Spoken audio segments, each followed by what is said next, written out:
안녕하십니까. 전하태 교수입니다. 이번 시간 여러분들 교재 4번에 보시면 비소 항목이 있습니다. 자, 비소 항목부터 공부를 하도록 하겠습니다. 자, 여러분들 교재 비소를 보세요. 자, 비소도 마찬가지 중금속 물질에 해당하죠. 따라서 중금속 물질은 공통적으로 분석할 수 있는 방법이 몇 가지가 있다고 그랬죠? 세 가지가 있어요. 그래서 비소도 마찬가지 원자합수 분광광도법, 그리고 유독이라 플라즈마 원자 발광 분광법, 자외선 가시선 분광법, 이 세 가지로 분석을 하기 때문에 중금속을 분석하는 방법에 예외가 되지 않죠. 그대로 여러분들이 기억하시면 되고요. 자, 각각의 방법에 대해서 정량 한계가 있습니다. 정량 한계. 그죠? 그리고 정밀도가 있는데, 정밀도는 모든 물질에 대해서 정밀도가 얼마의 값을 가진다고 했죠? 플러스 마이너스 25% 이내.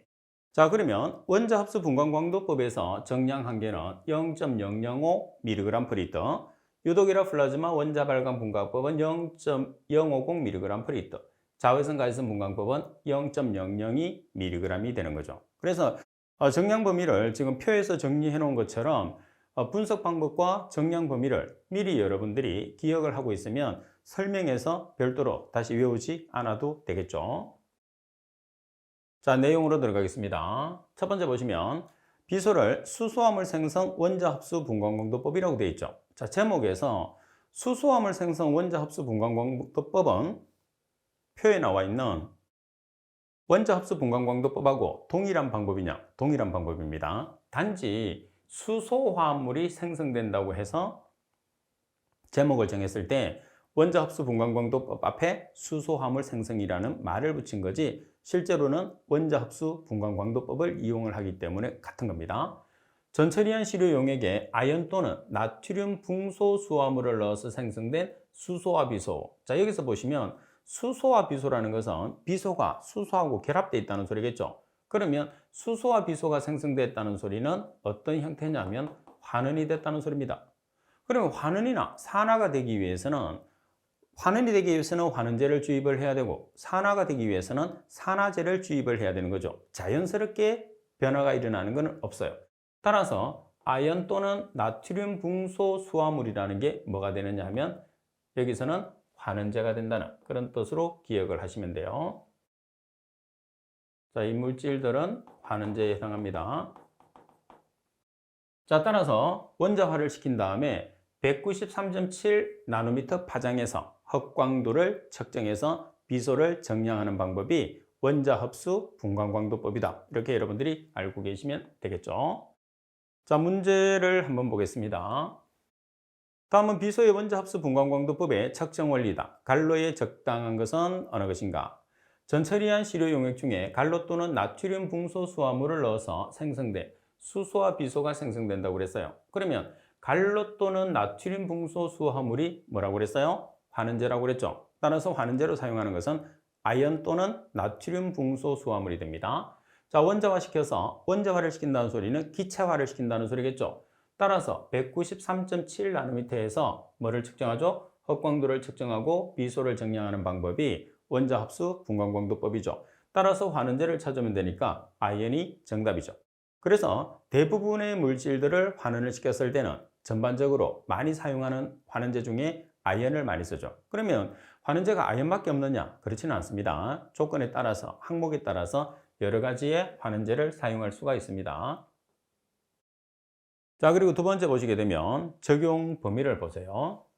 자, 적용 범위에서는 정량 한계를 뜻하는 거죠. 액상 폐기물 또는 용출 용액 중에, 액상 폐기물이라는 것은 고형물의 함량이 얼마야? 5% 미만. 그죠? 그래서 5% 미만의 고형물을 함유하고 있는 것을 액상 폐기물이라고 합니다.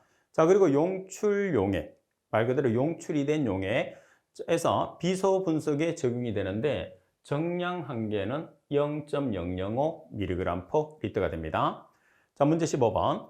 비소의 원자합수 분광광도법에 대한 내용으로서 틀린 것은, 자, 갑은 아연 또는 나트륨 붕소 수화물을 넣어서 생성된 수소와 비소를 원자화시킨다. 맞죠? 자, 수소와 비소라는 환원된 물질을 생성시키기 위해서 주입하는 환원제는 아연 또는 나트륨 붕소 수화물이 되는 거죠. 나머지 수소와 비소를 원자화시켜서 측정하는 파장은 193.7나노미터에서 흑광도를 측정한다. 맞습니다. 아르곤 수소 불꽃에서 주입해서 분석한다. 자, 여기서 아르곤 수소 불꽃은 우리가 가연성 물질과 조연성 물질의 조합이 되는 거죠. 그래서 아르곤은 조연성 가스가 되는 거고 타는 것을 도와주는, 그리고 수소는 가연성 가스가 되는 거죠. 연소 가스가 됩니다.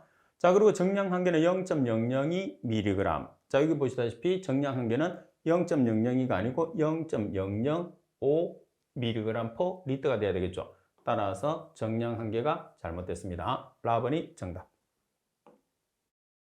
자, 그리고 두 번째는 비소를 분석하는 방법 중에서 자외선 가시성 분광법이에요. 그래서 여러분들이 자외선 가시성 분광법에서는 가장 핵심적인 용어가 뭐라고 그랬어요?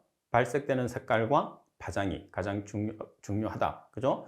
자, 시료 중의 비소를 삼가 비소로 환원시킨 다음에 아연을 넣어서 발생되는 비화수소를, 자, 그러면 비화수소라는 물질이 만들어졌는데 여기서 어떤 물질을 넣어서 비화수소를 만드느냐 하면 가장 처음에는 비소라는 물질을 삼가비소로 환원을 시킨 다음에 아연을 넣어서 비화수소를 만드니까 여기서 아연이라는 것은 환원제로 작용을 한다. 이렇게 보시면 됩니다. 자, 그리고 다이에틸 다이티오 카르바민산은의 피리딘 용액에 흡수시켜서 이때 나타나는 적자색의 확광도를 530나노미터에서 측정합니다. 그러면 적자색이라는 것은 붉은 계통이죠. 그래서 적색 계통은 파장이 얼마의 파장을 가진다고 그랬죠? 500나노미터대의 파장을 가진다고 그랬죠. 그래서 적자색은 530나노미터가 됩니다. 따라서 여러분들 발색되는 색깔과 확광도의 파장은 반드시 숙지를 해 주셔야 돼요. 자, 문제 16번. 자외선 가시성 분광법에 의해서 비소의 측정 방법으로 맞는 것은, 그러면 발색되는 색깔은 적자색, 측정하는 파장은 530나노미터가 되니까 적자색 530나노미터는 4번이 정답이 되겠죠.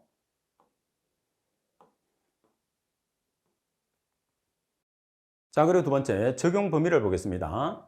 정량 범위는 0.002에서 0.01mg이에요. 그러면 정량 범위 중에서 정량 한계는 앞에 있는 값이죠. 0.002mg이 정량 한계가 되는 거죠. 자, 문제 17번. 자외선 가시성 분광법에 의해서 비소의 측정 원리에 관한 설명으로 틀린 것은, 가만히 시료 중의 비소를 삼가 비소로 환원시킨다. 그리고 나번 청색의 확광도를 610나노미터에서 측정하는 방법이다.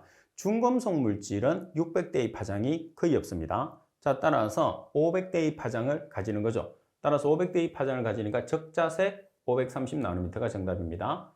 그리고 정량 범위는 0.002에서 0.01mg.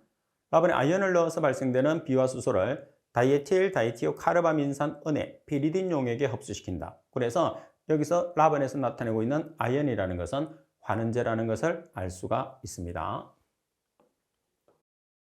자, 그리고 간섭 물질에 대해서 보겠습니다. 자, 간섭 물질을 보시게 되면 시료 중에 다량의 철과 망간을 함유하는 경우에 DT존에 의해서 가디뮴 추출이 불안전하다.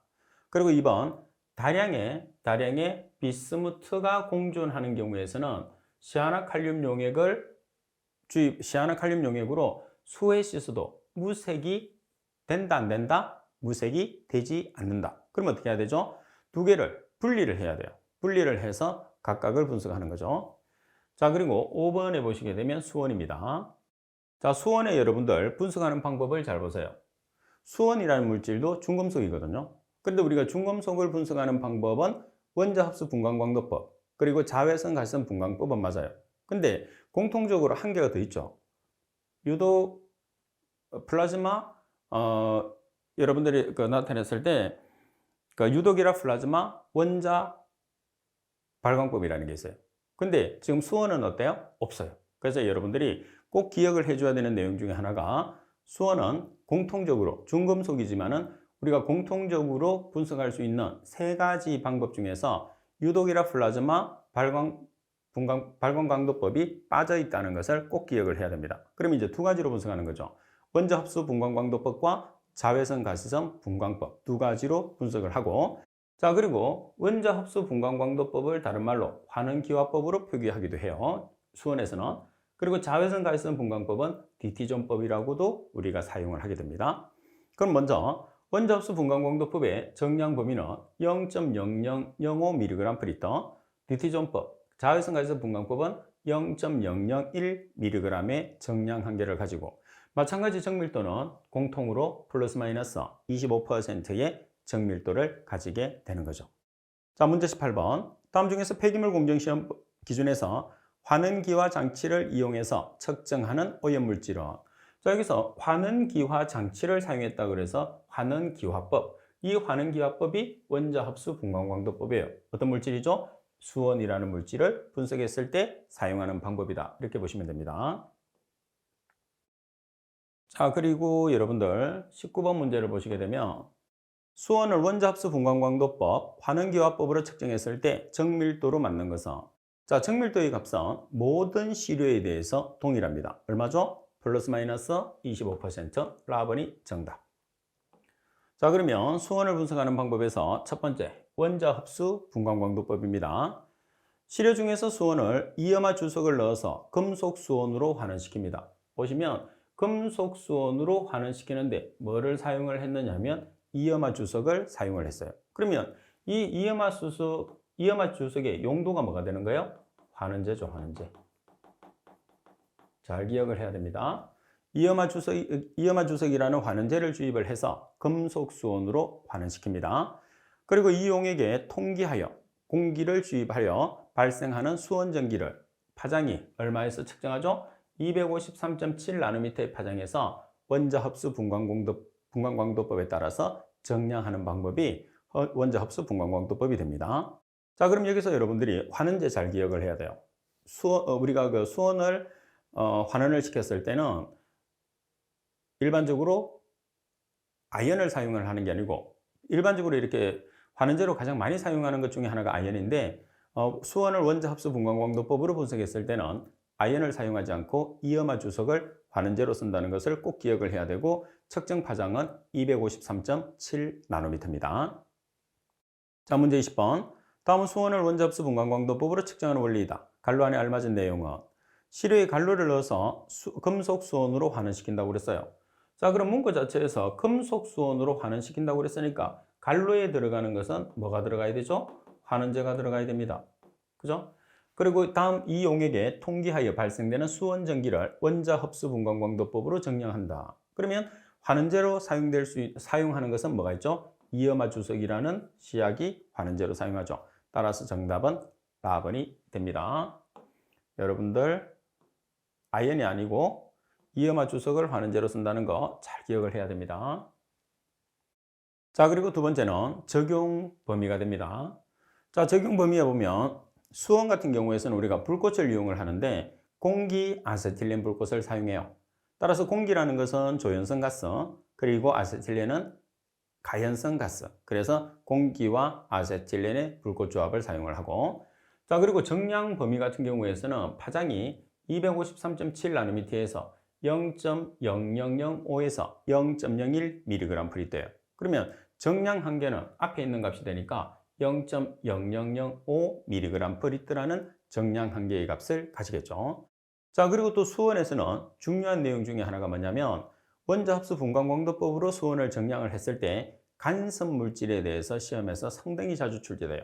자, 이 간섭 물질은 두 가지로 나누거든요. 따라서 여러분들 교재에 보면 1번, 2번 이 두 가지의, 예를 들어서 1번과 2번 중에서 각각의 간섭이 발생했을 때 어떤 조치를 취하면 간섭을 제거할 수 있느냐가 시험에 나오는 거죠. 자, 첫 번째 보면 다음 중에서 염화물이 다량 함유된 경우에서는, 여기서는 염화물이 다량 함유되어 있습니다. 산화 조작 시에 유리염소를 발생해서 253.7나노미터에서 흑광도를 나타내게 돼요. 그러면 이때에는 어떤 조치를 취하느냐? 자, 염산 하이드록실 아민 용액과 과잉으로 넣어서 유리염소를 환원시키고 용기 중에 잔류하는 염소는 질소가스로 통기시켜서 추출을 하면 제거를 할 수 있다는 거. 자, 그리고 두 번째는 벤젠이나 아세톤 등의 휘발성 유기화합물도 253.7나노미터에서 흑광도를 나타내게 돼요. 자, 이때 조치사항은 뭐냐? 과망간산 칼륨 분해 후에 핵산으로 이들 물질을 추출 분리한 다음에 실험한다. 그래서 지금 제가 슬러시를 쳐놨죠. 그래서 왼쪽은 문제, 오른쪽은 정답. 여기서도 왼쪽은 문제, 오른쪽은 정답이 되는 거죠. 그러면 문제는 다음 시료 중에서 염화물 이온이 다량 함유된 경우에서는 산화 조작 시에 유리염소를 발생해서 253.7나노미터에서 흑광도를 나타낸다. 이때 조치사항으로 알맞은 것을 찾으시오. 이렇게 문제가 나오면 정답은 염산 하이드록실 아민 용액을 과잉으로 넣어서 유리염소를 환원시키고 용기 중에 잔류하는 염소는 질소가스를 통기시켜서 추출한다. 정답이 되는 거죠. 자, 그리고 두 번째는 벤젠, 아세톤 등의 휘발성 유기 물질도 253.7나노미터에서 흑광도를 나타낸다. 조치사항은 이렇게 나오면 이제 정답은 과망간산 칼륨 분해 후에 핵산으로 이들 물질을 추출 분리한 다음에 실험한다. 이렇게 정답이 되겠죠. 그래서 두 가지 다 자주 나오는데 그 중에서도 시험에서 더욱더 두 개 중에서도 더욱더 자주 나올 수 있는 것은 2번이 더욱더 자주 나오죠. 자, 그래서 2번에서는 핵심적인 시약은 과망간산 칼륨 그리고 핵산이 가장 핵심적인 시약에 되는 용어다. 이렇게 보시면 되겠죠.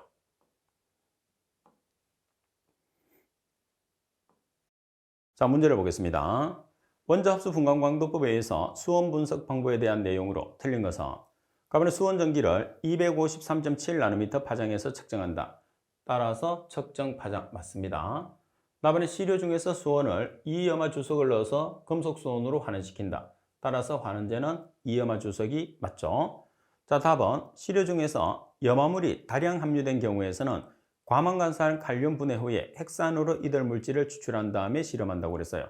자, 지금 여기 보시면 과망간산 칼륨 분해 후에 핵산으로 물질을 추출한 다음에 분리하는 경우에서는 어떤 경우죠? 벤젠이나 아세톤 등의 휘발성 유기 물질이 253.7나노미터에서 흑광도를 나타냈을 때 조치사항이 과망간산 칼륨 분해 후에 핵산으로 이들 물질을 추출 분리한 다음에 분석하는 거예요. 그래서 조금 전에 우리가 배웠던 두 가지의 간섭 물질이 있었어요. 그죠? 그 두 가지의 문제와 답이 서로 바꿔서 출제를 한 거죠. 답은 이 실험에 의해서 폐기물 중에 수원의 정량 한계는 0.0005mg/L. 따라서 정답은 답은 조심해야 됩니다. 말씀드린 것처럼 이론에서 두 가지가 서로 바뀌어서 시험에 바뀌어서 이제 주로 시험에서 출제하니까 여러분들은 정확하게 찾아낼 수 있어야 돼요. 자, 2번.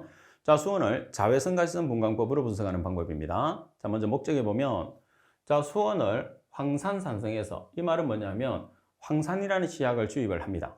황산은 강산이죠. 따라서 황산을 주입을 하니까 액성 자체가 어떻게 되느냐면 산성으로 액성이 바뀌죠. 그래서 황산산성이라고 합니다.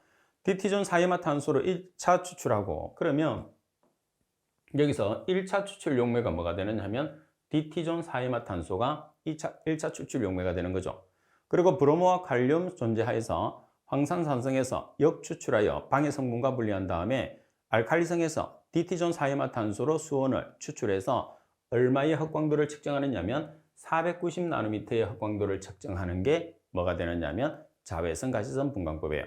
자, 400나노미터대를 가지게 되니까 갈색에서 적색 사이에 색깔이 나타나겠죠. 그죠? 자, 그리고 적용 범위는 0.001에서 0.025mg이에요. 그럼 당연히 정량 한계는 앞에 있는 숫자가 되니까 0.001mg이 정량 한계가 되는 거죠. 자, 문제 22번. 수온을 자외선 가시성 분광법으로 측정할 때의 내용으로 가장 거리가 먼 것은 가만히 디티존 사이마탄소로 추출한다. 그러면 추출 용매가 디티존 사이마탄소라는 거죠. 그리고 정량 범위는 0.001에서 0.025mg. 그러면 정량 한계는 얼마가 되는 거죠? 0.001mg이 정량 한계가 되는 거죠.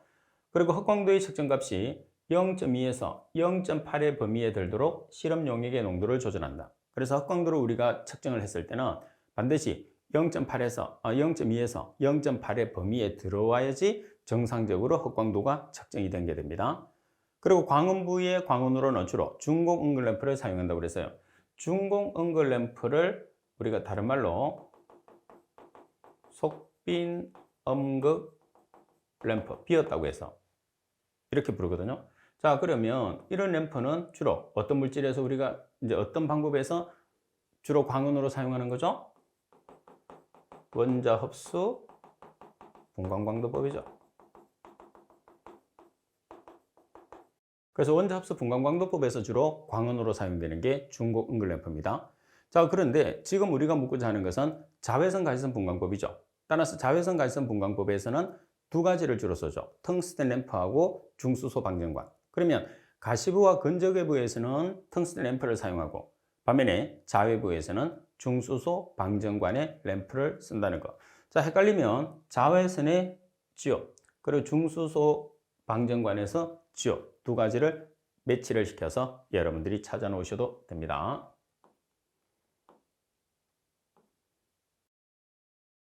자, 그리고 3번에 시료 채취 및 관리를 한번 보겠습니다. 1번에 보면 시료 채취 용기는 미리 세척제, 산, 정제수로 닦아줘야 한다. 당연합니다. 자, 그리고 시료가 액상 폐기물인 경우, 액상 폐기물이라는 것은 뭐를 의미하는 거죠? 액상 폐기물이라는 것은 고형물의 함량이 5% 미만이 포함되어 있는 것을 액상 폐기물이라고 하죠. 자, 액상 폐기물의 경우에서는 진한 질산이라는 것은 산성물질이에요. 그러니까 산성물질 중에서도 진한 산을 주입하기 때문에 pH가 낮아지겠죠. 따라서 진한 질산을 넣어서 pH 2 이하로 조절합니다. 그리고 채취 시료는 수분, 유기물 등의 함유 성분의 변화가 일어나지 않도록 냉암소에서 보관을 하는데 냉암소의 온도는 0에서 4도씨 이하가 됩니다. 자, 그리고 가급적 빠른 시간 내에 분석해야 하나 최대로 분석할 수 있는 기간은 28일 안에 여러분들이 분석을 해야 된다는 거죠. 그리고 3번 시료가 고상 폐기물인 경우, 자 2번은 액상 폐기물이고 고상 폐기물이라고 하면 고형물의 함량이 15% 이상이 되는 것을 고상 폐기물이다 이렇게 이야기해요. 그죠? 자, 따라서 고상 폐기물인 경우에서는 0에서 4도씨 이하의 냉암소에서 보관해야 되고 가급적이면 빠른 시간 내에 분석을 하는 것이 중요하다. 그래서 대부분의 시료들은 우리가 불가피한 경우를 제외한 나머지에서는 바로바로 분석을 하는 게 가장 이제 오차를 줄일 수 있고 가장 정확성을 높일 수 있는 방법이라고 생각해 주시면 되겠죠. 자, 그리고 6번에 보시면 가드뮴입니다. 가드뮴. 자, 먼저 가드뮴은 두 가지 종류가 있죠. 그죠? 가드뮴은 한 개 종류밖에 없죠. 제가 잠깐 실수를 했습니다.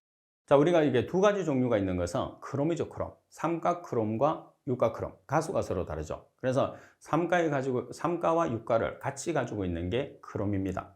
자, 여기서는 가드뮴이죠. 자, 가드뮴은 분석할 수 있는 방법이 중금속을 분석할 수 있는 전형적인 세 가지 방법을 다 사용할 수 있어요. 그죠? 자, 따라서 원자 흡수 분광광도법, 유독이라 플라즈마 원자 발광 분광법, 그리고 자외선 가시섬 분광법. 자외선 가시섬 분광법을 DT존법이라고 합니다. 그리고 원자 흡수 분광광도법의 정량 한계는 0.002mg/L, 유독이라 플라즈마 원자 발광 분광법은 0.004mg/L, 자외선 가시섬 분광법은 0.001mg의 정량 한계를 가지게 되고, 자, 반면에 정밀도 같은 경우에서는 모든 물질에 대해서 정밀도는 얼마의 값을 가진다고 그랬죠? 플러스 마이너스 25% 이내다 이렇게 보시면 됩니다. 지금 여기서는 중금속 물질에 한해서 제가 설명을 드리는 거예요. 모든 물질이라 해도 중금속 물질을 뜻하는 거죠. 중금속에 한해서. 자, 가드뮴을 자외선 가시섬 분광법으로 분석했을 때 먼저 내용에 보시면 시료 중에 가드뮴을 시아나칼륨 존재하에서 알칼리성에서 DT존과 반응시켜서 생성되는 가드뮴 착염을 사이화탄소로 추출한다고 그랬어요. 그러면 사이화탄소로 추출하니까 사이화탄소는 CCl4거든요. 그러면 사이화탄소로 추출한다고 그랬으니까 사이화탄소의 용도가 뭐가 되는 거예요? 추출 용매가 되는 거죠. 그리고 추출한 가드뮴 착염을 타타르산 용액으로 역추출해요. 그러면 이 타타르산 용액은 뭐가 되는 거죠? 역추출 용매가 되는 거죠. 사이화탄소는 추출 용매, 타타르산 용액은 역추출 용매가 됩니다. 그리고 수산화나트륨과 시아나칼륨을 넣어요. 수산화나트륨과 시아나칼륨을 넣어서 DT존과 반응해서 생성되는 적색의 가드뮴 착염을 사이화탄소로 추출한다. 그럼 여기에서 사이화탄소는 추출 용매라고 이야기했죠. 저 추출 용매는 사이화탄소, 그리고 역추출 용매는 타타르산.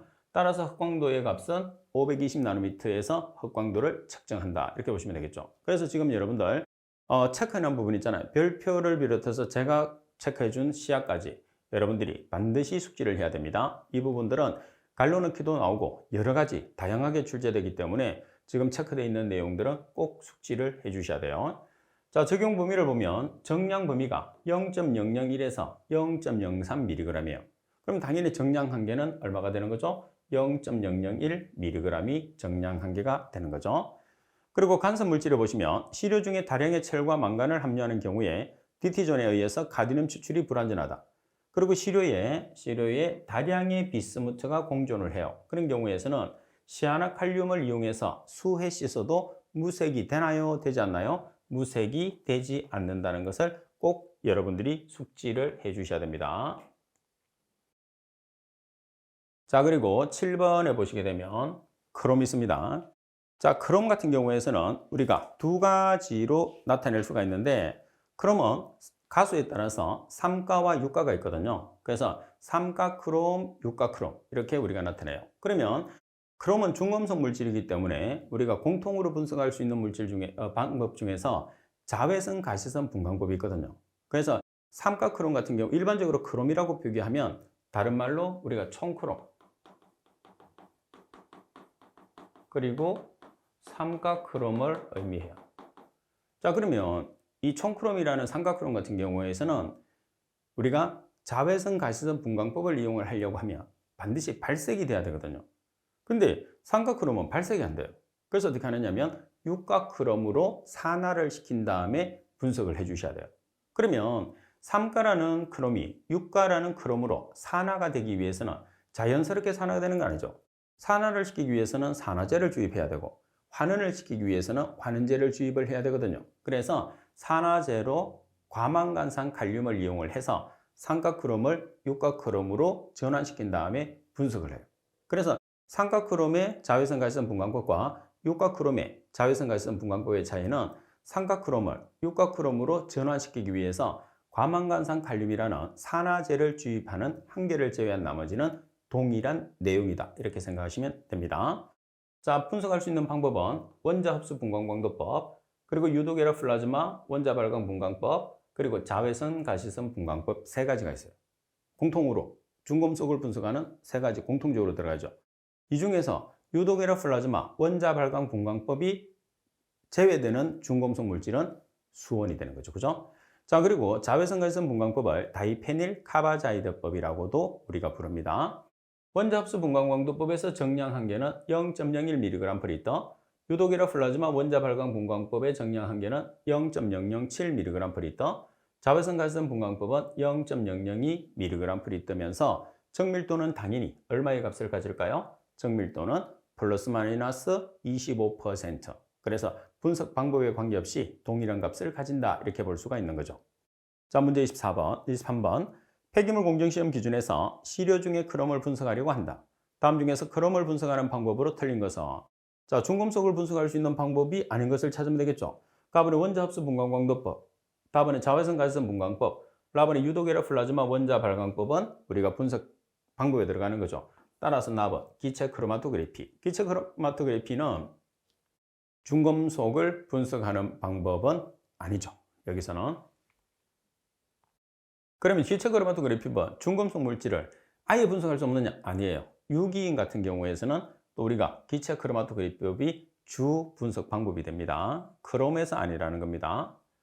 자, 그럼 크롬을 분석하는 원자 흡수 분광광도법을 여러분들이 보시면, 자, 크롬의 농도에 따라서 다른 전처리 방법을 사용해서 시료를 분해한 후에 농축 시료를 직접 불꽃으로 주입해서 원자화한 다음에 원자 흡수 분광광도법으로 분석하는 방법이다. 원자 흡수 분광광도법은 기체로 만들어야 돼요. 기체 상태로 분석하는 거거든요. 그래서 반드시 불꽃이 필요하고, 불꽃이 필요하면 그 불꽃에 의해서 원자화가 일어나요. 그래서 원자화가 일어나서 기체 상태로 시료를 만든 다음에 원자 흡수 분광광도법으로 분석을 하는 거죠. 반면에 자외선 가시선 분광법 같은 경우에서는 액체 시료로 우리가 분석하는 방법을 이야기하죠. 그래서 두 가지는 시료 자체가 완전히 다릅니다. 그리고 적용 범위를 보면 시료 중에서 크롬은 아세틸렌 공기, 아세틸렌이라는 것은 C2H2, 가연성 기체가 되는 거죠. 공기는 조연성 기체, 그래서 불꽃 조합입니다. 또는 아세틸렌 아산화질소, 아세틸렌은 C2H2, 아산화질소는 N2O를 이야기를 합니다. 그리고 정량 범위는 357.9나노미터에서 이제 우리가 나타냈을 때 0.01에서 5mg/L. 그럼 정량 한계는 0.01mg/L가 된다는 거죠. 자, 그리고 간섭 물질도 우리가 한 번씩 봐주셔야 돼요. 자, 간섭 물질을 보시게 되면 실제로 이 간섭 물질은 우리가 불꽃의 조합을 뜻하는데, 공기 아세틸렌으로는 아세틸렌 유량이 많은 쪽이 감도가 높지만 철, 니켈의 방해가 많으며, 그리고 아세틸렌 일산화이질소, 일산화이질소라는 게 뭐냐면 N2O, 산소가 1개, 질소가 2개라고 그래서 아산화질소나 일산화이질소는 같습니다. 방해는 적으나 감도가 낮다. 자, 그리고 화학물질이 공기 아세틸렌 불꽃에서 분자 상태로 존재해서 낮은 흑광도의 값을 보일 때가 있어요. 그러면 낮은 흑광도의 값을 보일 때는 어떻게 해야 되느냐 하면, 불꽃의 온도가 너무 낮아서 원자화가 일어나지 않는 경우와 안정한 산화물질로 바뀌어서 불꽃에서 원자화가 일어나지 않는 경우 두 가지가 해당한다. 그래서 우리가 앞쪽에서 원자합수 분광광도법에서 간섭 물질에 대해서 살펴봤을 때 이 내용을 봤어요. 그죠? 그래서 낮은 흑광도를 보일 때는 불꽃의 온도가 너무 낮기 때문에, 불꽃의 온도가 낮으면 원자화가 안 일어나요. 그래서 낮은 흑광도를 보이고, 자, 그리고 안정된 물질이 된 거예요. 그래서 안정한 산화물질이 형성되면 더 이상 반응을 하지 않기 때문에 흑광도의 값이 낮게 보인다는 거죠. 자, 그리고 4번을 한번 보겠습니다. 내용 4번을 보시게 되면, 공기 아세틸렌 불꽃에서 철이나 니켈 등의 공존 물질에 의해서 방해 영향이 커요. 그래서 공기나 아세틸렌 불꽃에서는 철이나 니켈 등의 방해 물질이 영향을 줍니다. 자, 이 경우에서는 어떤 조치를 취하느냐는 거죠. 그래서 여기까지가 문제예요. 오른쪽은 정답이 되는 거죠. 자, 이 경우에서는 황산나트륨을 주입하는데, 황산나트륨 1%짜리를 주입을 하게 되면 철이나 니켈의 공존 물질을 우리가 방해를 제거할 수가 있다. 잘 기억하세요. 공기 아세틸렌 불꽃을 사용해서 분석했을 때 철이나 니켈 등의 공존 물질에 의해서 방해를 받는 경우에서는 어떤 시약을 주입하느냐? 황산나트륨 1%짜리 시약을 사용을 한다. 꼭 숙지하십시오. 자, 문제 24번. 자, 크롬의 원자 흡수 분광 광도법에 관한 설명으로 틀린 것은, 공기 아세틸렌 불꽃에서 철, 니켈 등의 공존 물질에 의해서 방해 영향이 크므로 황산나트륨 1% 정도 넣어서 측정한다. 맞죠? 자, 그리고 정량 한계는 357.9 나노미터에서 0.005가 아니고 0.01mg/L. 답은 염이 많은 시료를 분석하면 버너헤드 부분에 고체가 생성되어서 불꽃이 자주 꺼지고 버너헤드를 청소해야 한다.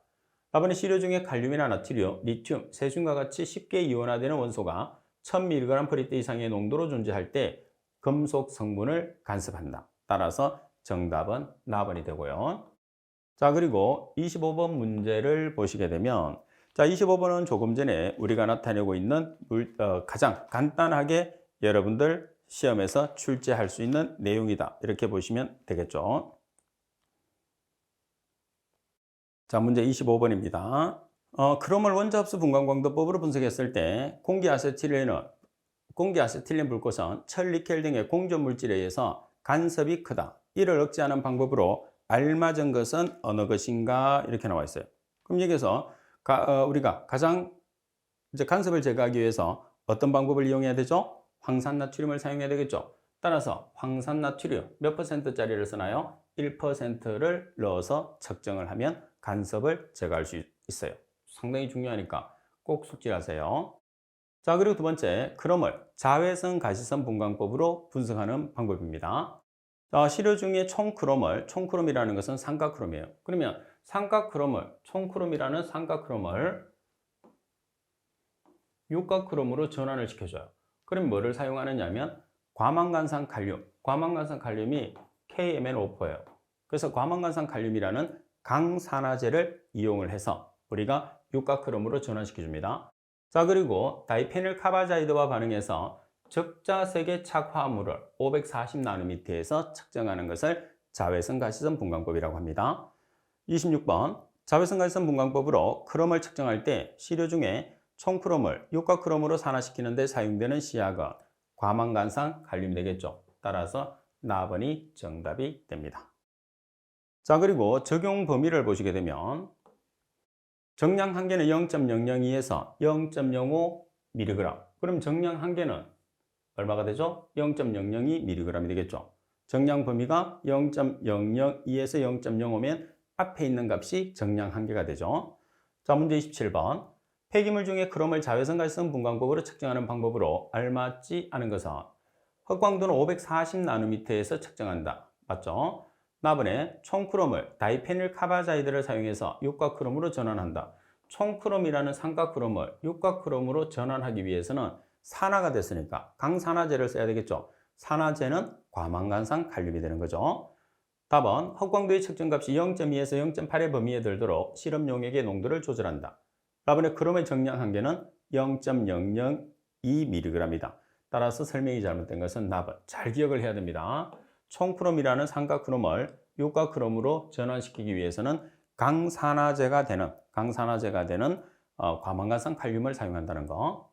자, 그리고 관습 물질을 보면 시료 용액 중에서 철이 2.5mg 이하로 공존할 경우에 공존은 존재한다는 거죠.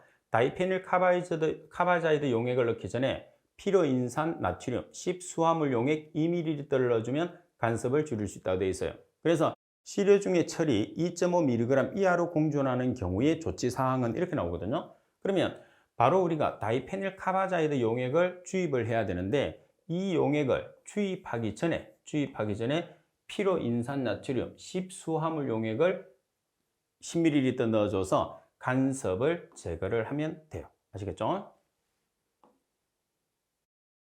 자, 그리고 28번 문제를 보겠습니다.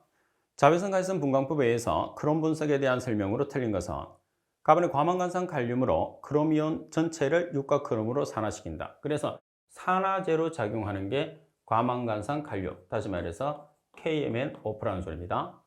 다음에 알칼리성에서 다이페닐 카바자이드와 반응해서 생성되는 적자색의 착화물의 흑광도를 540나노미터에서 측정한다. 여기서 일단은 알칼리성이 틀렸죠. 산성입니다. 그리고 적자색의 착화물 540나노미터. 나머지는 맞죠. 다음에 시료 중에 철이 2.5mg 이하로 공존할 경우에서는 다이페닐 카바자이드 용액을 넣기 전에 피로인산 나트륨 10수화물 용액 2ml를 넣어서 간섭을 줄일 수 있습니다. 그리고 답은 정량 범위는 0.002에서 0.05mg의 범위다.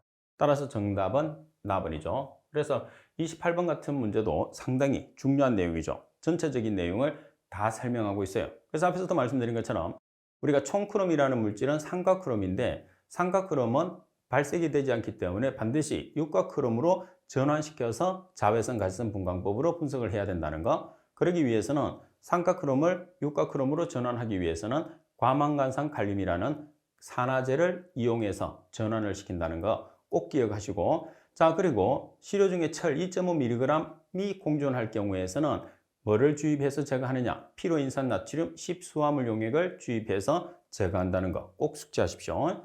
자, 이번 시간 수업은 이것으로 마치도록 하겠습니다. 수고하셨습니다.